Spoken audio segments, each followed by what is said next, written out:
முதல் வாசகம். கடவுளுடைய நற்செய்தியை மட்டுமன்றி எங்களையே உங்களுக்கு கொடுத்துவிட ஆவலாயிருந்தோம். திருத்தூதர் பவுல் தெசலோனிக்கருக்கு எழுதிய முதல் திருமுகத்திலிருந்து வாசகம்.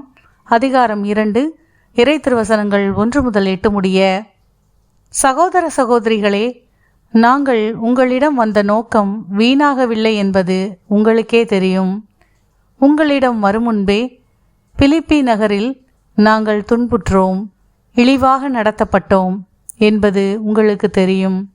இருப்பினும் பெரும் எதிர்ப்புக்கிடையில் கடவுளுடைய நற்செய்தியை உங்களுக்கு அறிவிக்க நம் கடவுளிடமிருந்து துணிவு பெற்றோம்.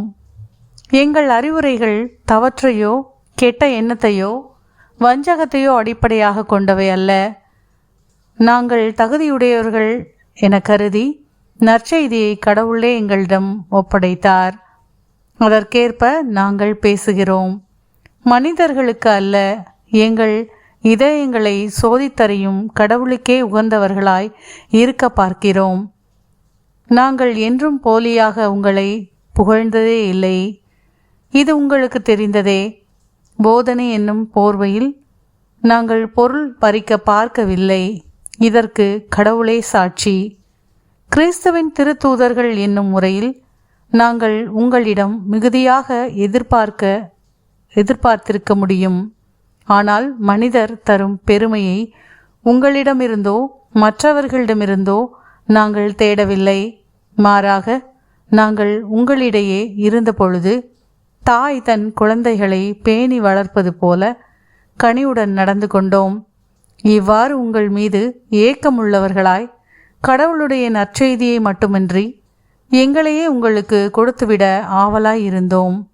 ஏனெனில் நீங்கள் எங்கள் அன்புக்குரியவர்கள் ஆகிவிட்டீர்கள். ஆண்டவரின் அருள்வாக்கு. இறைவனுக்கு நன்றி. பதிலுரை பாடல். திருப்பாடல் 139. பல்லவி. ஆண்டவரே, நீர் என்னை ஆய்ந்து அறிந்திருக்கின்றீர். ஆண்டவரே, நீர் என்னை ஆய்ந்து அறிந்திருக்கின்றீர்.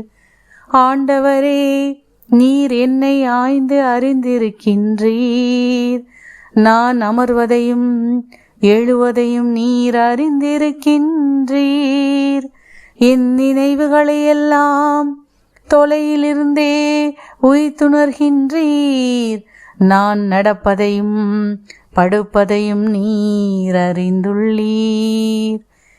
என் வழிகளெல்லாம் உமக்கு தெரிந்தவையே. ஆண்டவரே, நீர் என்னை ஆய்ந்து அறிந்திருக்கின்றீர். ஆண்டவரே, என் வாயில் சொல் உருவாகும் முன்பே அதை முற்றிலும் அறிந்திருக்கின்றீர். எனக்கு முன்னும் பின்னும் என்னை சூழ்ந்து இருக்கின்றீர். உமது கையால் என்னை பற்றி பிடிக்கின்றீர். என்னை பற்றிய அறிவு எனக்கு மிகவும் வியப்பாயுள்ளது. அது உன்னதமானது, என் அறிவுக்கு எட்டாதது. ஆண்டவரே, நீர் என்னை ஆய்ந்து அறிந்திருக்கின்றீர்.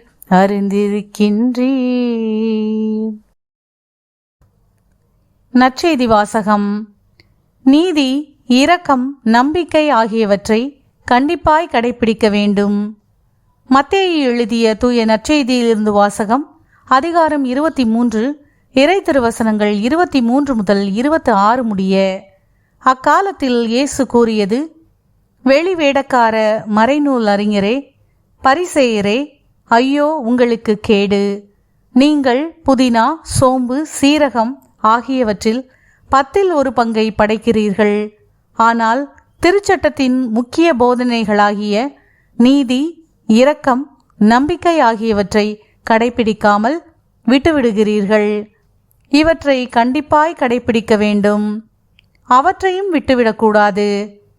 குருட்டு வழிகாட்டிகளே, நீங்கள் பருகும்போது கொசுவை வடிகட்டி அகற்றுகிறீர்கள், ஆனால் ஒட்டகத்தையோ விழுங்கி விடுகிறீர்கள்.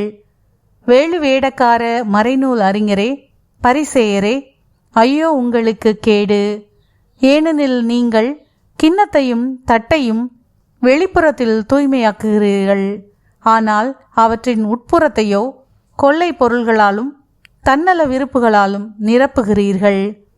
குருட்டு பரிசேயரே, முதலில் கிண்ணத்தின் உட்புறத்தை தூய்மையாக்குங்கள், அப்பொழுது அதன் வெளிப்புறமும் தூய்மையாகும்.